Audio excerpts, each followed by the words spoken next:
Ang pagsangyaw sa santos nga ebanghelyo sumala ni San Marcos.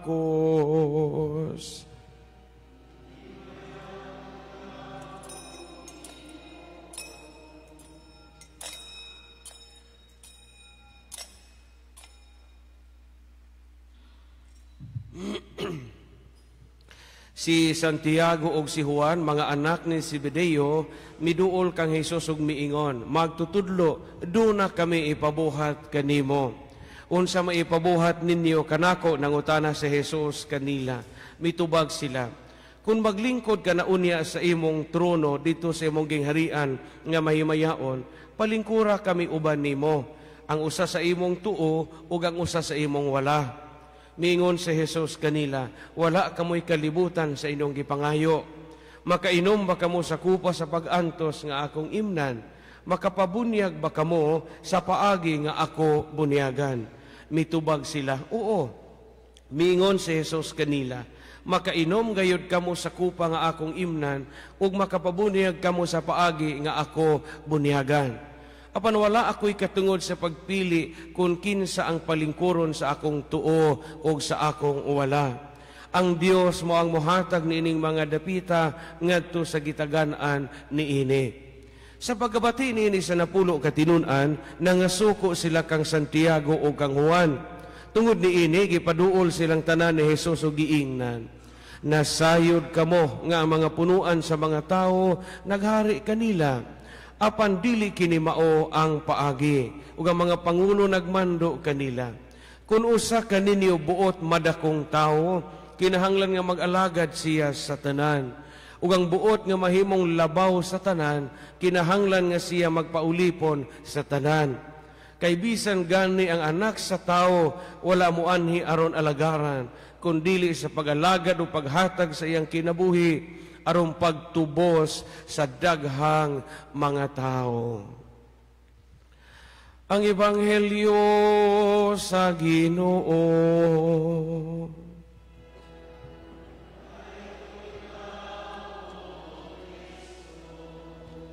Manglingkod palihog. Binati ko mga kaisuunan, minahal ko mga parokyano, kitang tanan nga nagbalaan ini mong adlaw nga Domingo, lakip ng atong mga igsuong balilinhon o mga igsuong Pilipino nga nagmonitor nining atong nagsunod nining atong misa, bisan wala sila dinhi karon sa atong online mass, sa atong FB page. Kanini yung tanan, good morning. Og daygon ang Dios sa laing Domingo, laing simana sa atong kinabuhi nga kaluoy sa Ginoo, buhi pata og maayog lawas. Pasidunggan nato ang Ginoo. Mga igsuon, naay mga terminolohiya nga mura og di ta ganahan maminaw. Kini mga pulungag makadungog ta, negative ang atong hunahuna. Example, makadungog ka og po nga ambisyoso or ambisyosa, murag mo something sa imuhang dunggano. Nganong mamana man ka ana nga ambisyosa manang dako. Murag lainan kag usa man ning ambisyosa. Or likayin na tawhana kay ambisyoso na. Pero di ba yung tani totally negative. Pero lain nagpaminaw na to. Sa English o datuon mayon og likayin na kay social climber rabana. Na kanug manang social climber. O makadungogan ka og ingnon ng tawhanag social climber, mura kitag masabot na to nga di kayo kinta siya tubig-tubigan, dili kinta dungganag pamilya, igo-igo orag pagkabutang, pero ang lifestyle, murag lifestyle og habog kaayo. Mao man ay social climber, di ba? Kanang murag bahay og kuko kinta sa ila, pero inigtan-aw nimo sa iyang porma, murag tag-ijahag barko. Mao man ay social climber. Ambisyoso, ambisyosa, social climber. Ganong gahisgot man ko ana sa may labot sa Ebanghelyo. Ang Ebanghelyo karon gahisgot og ambisyon. Ambisyon. Sa Ebanghelyo karon gikan ni San Marcos, ang duha mismo katinun-an sa Ginoong Hesukristo mipadayag sa ilahang pangandoy ug ambisyon. Sa usa ka bahin sa Ebanghelyo kay ila mang mama. Di ba? Makadungog ta usa ka Ebanghelyo nga ingon ang mama ni Santiago ug ni Juan. Kay mo kinsa to? Kinsa ni mga anak-anak ani nga Santa Salome di ato manipistahan rong Sabado. Mao ni nanay ani duha ka apostoles, si Santiago ug si Juan. Asawa man ni Zebedeo kanang apostoles. Mao ni si Santa Maria Salome. Ilibot bito ni natuog Biyernes Santo o Miyerkules sa Pasos. Sa usa ka bahin sa Ebanghelyo siya mo hing request sa Ginoo, Lord, siguroa og pahilona ahong duha ka anak og tuwa na ka didto. Pero karon kay gikan man ni San Marcos, ang isang duha ka mga anak mismo hiingon nga Ginoo og tuwa na ka didto, siguro amig hipos sa imong tuo og sa imong uha. Kay sa una palingkuron gani kas tuo, buti pasabot nga kasaligan ka og ikaw maoy pinaka the most trusted person sa hari. Mo nang naay expression karon nga right hand mana. Diha na magsugod. Right hand man na sa pare, right hand man na sa mayor, right hand man na sa gobernador. Kay right hand gani ka, ikaw maoy kisaligan sa tanan. Ikaw ko'y right hand. Kay sa una palingkuron kas tuo sa hari, ikaw maoy nahibaw unsay plano sa hari, unsay naa sa hunahuna sa hari, unsay o gustong pahitabuon sa hari. Mobalik ta. Kinsa bagoy way ambisyon? Kitang tanan ambisyoso man. Wa may tao nga way ambisyon. Kita ambisyoso ta og ambisyosa. Di man mahimog wa kay ambisyon. Mahitabo bagod nga ang tao way ambisyon. O wa na gani kay ambisyon, adyaw na lamang pagpakabuhi. Sa may kapuslanan sa itong pagpakabuhi, sa may kapuslanan magpatukod pata o balay nga nindot, sa may kapuslanan magnegosyo patagwaan na tay ambisyon, sa may kapuslanan manikay-sikay pata magpatukod patag mga boarding houses o apartment, iyawat na lang madugang sa atong kapanginabuhian. O sa may kapuslanan pagpa-eskwela sa mga anak o wa na tay ambisyon. Sa laktod nga pagasulti, kitang tanan na ay mga ambisyon. Apan, unsa man ang ambisyon nga gusto sa Ginoo. Maunay atong pamalandungan nining atong Ebanghelyo karon. Tulo ka butang ang atong timan-an, wag hisgot kita og ambisyon. Primero, ingon ang Ginoo sa request sa duha ka mga apostoles. Ingon ang Ginoo, wala ka mo'y kalibutan sa inyong gipangayo. Makainom ba ka mo sa kupa sa pag-antos nga akong imnan, o makababunyag ba ka mo sa paagi nga ako bunyagan. Sa may buti pasabot ni ini. Mga igsuon, kinahanglan ang atong ambisyon, kaya natong kabuton. Buti pasabot, yung taginog, makahimo ba mo? Pagkabuot ani. Kaya ba ninyo? Usa sa mga makaguba sa kinabuhi sa tao, mga igsuon, kung ang imong ambisyon, dili kaya nimong kabuton. O ginay una nga makatikalbong sa kinabuhi sa tao.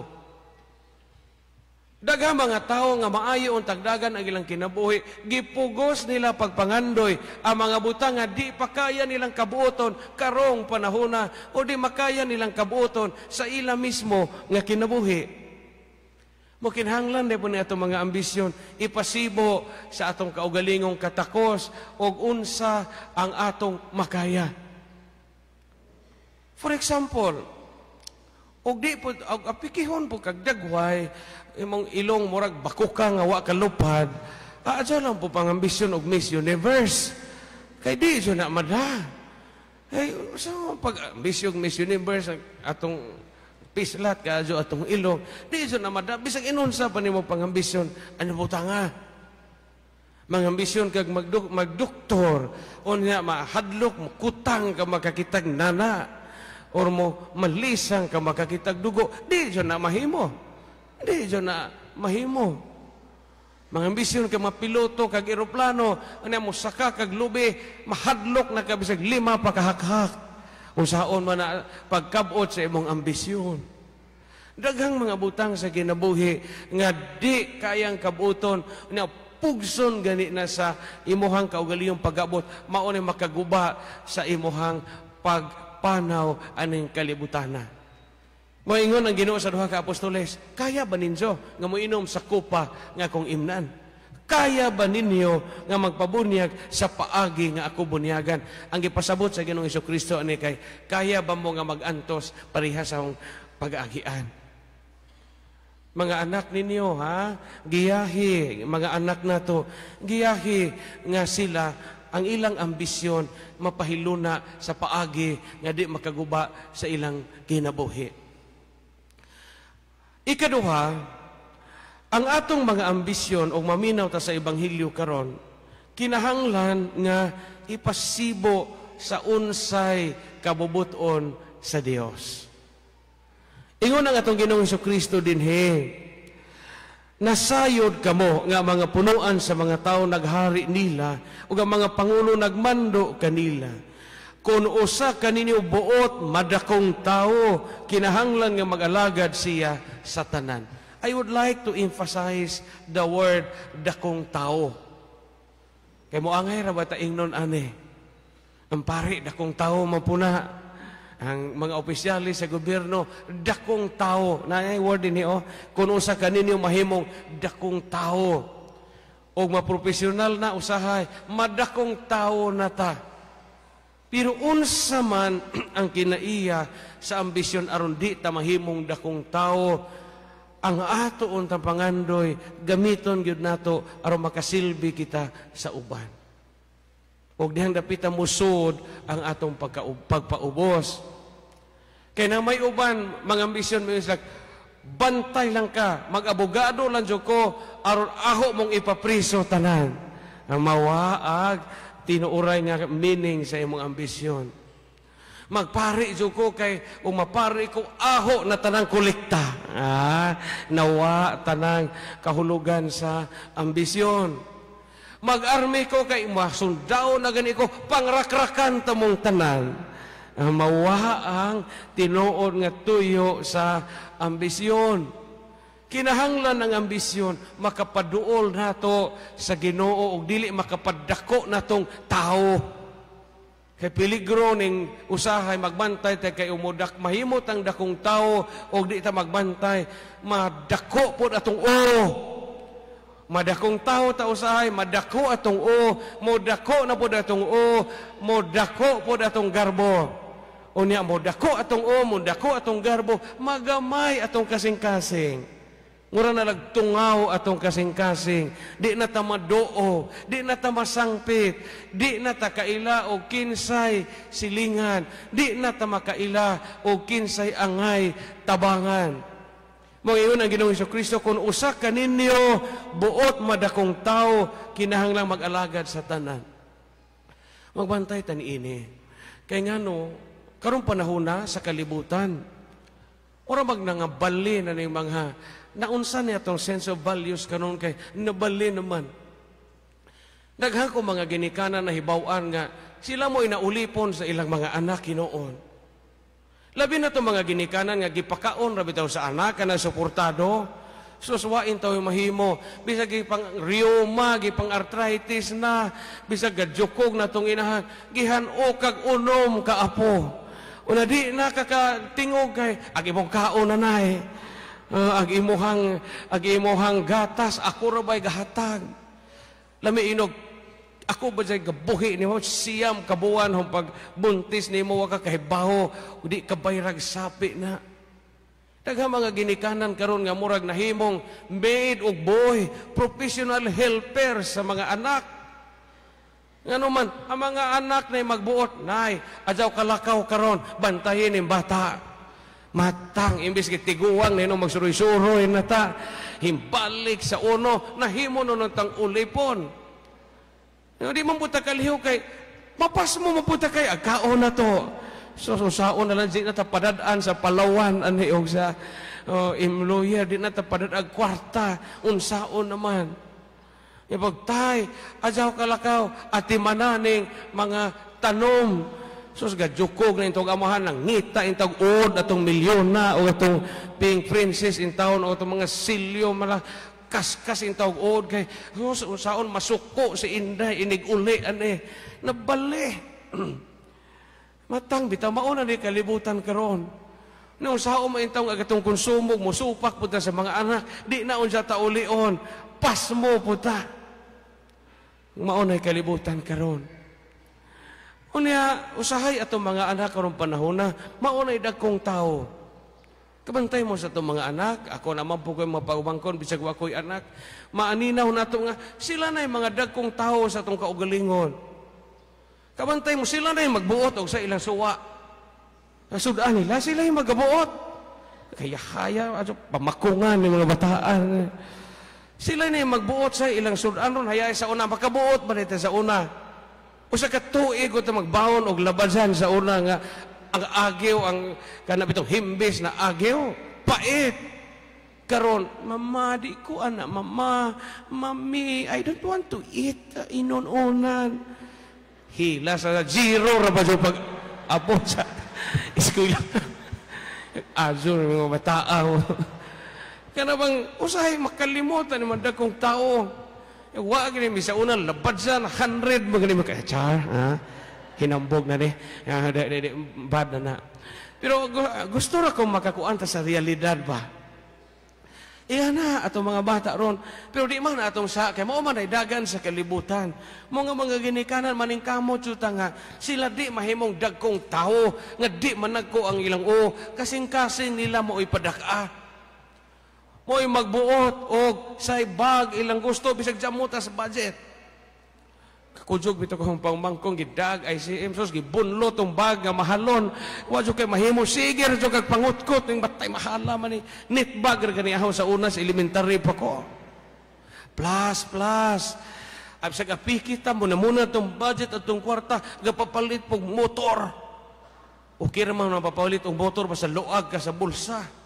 Pero muna ni mong kayon ng labada raka o ng narbaho raka muna ni mong inat sa imong sweldo at imong anak kapapalit og motor niya liko bitaw nga pinatakilid o na daghag suga ay daghan bitaw niya sa imong liko pinatakilid niyo adyo ra bagwapo di ra bagwapo pag motor.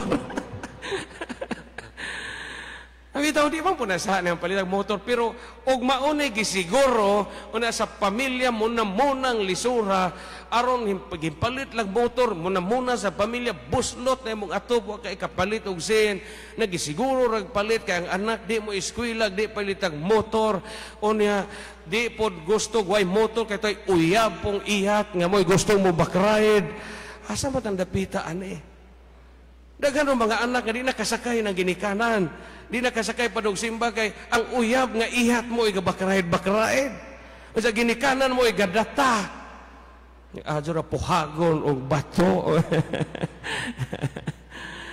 Pero pamalandong ni sa ebanghelyo karon iyon na ginugugusto tang madakong tao tentasyon ni nato magbantay jud nga di ta mahimong og dako tang tao kay dako tag ranggo piskay og di tadako og garbo kay og madako ang garbo nato ang atong ambisyon di na para sa atong kaugalingon sa unang panahon kana mga pari ba kay mura man hari giutro naman labi na karon sa atong Santo Papa ang pari sa una kay ba mo sa before sa 1962 o kuhaon ninyo di man mulakaw ang pari og juta diyan mo pang mga sakyanan kaadyo kani ato pero dadyo nga na ang pare, nakabot ka na to sing. Dadyo nga na ang pare sa una, sa karaang panahon. Unya, naay tao nga mo kuha, magpahilog kinta mo. Sa unang panahon, kuhaon ko ninyo. Magdamog siya nga naay sandiganan o naay butanganan sa kamot. Natuhugon tog duha ka kahoy. Magdasyong ko itong upat ka tao. Nakiti tagadatag na magpahilog na ho. Kuhaon ko nila sa kumbento. Di ko patumbon og juta. Kailang huna-huna, hugaw ang juta. Kay simbolo ng kalibutan. Dadyungan ko. O niya, inigabo sa datag, maghilog ko, magpakalawat. Naikulitos, galakaw, gadag tiling-tiling mo'y maguna. Kay kadamang ko sa lawas ni Kristo. Ihatod po kog balik. Dajongan gihapon. Mo beto dahi nga hubog dajong sa pare.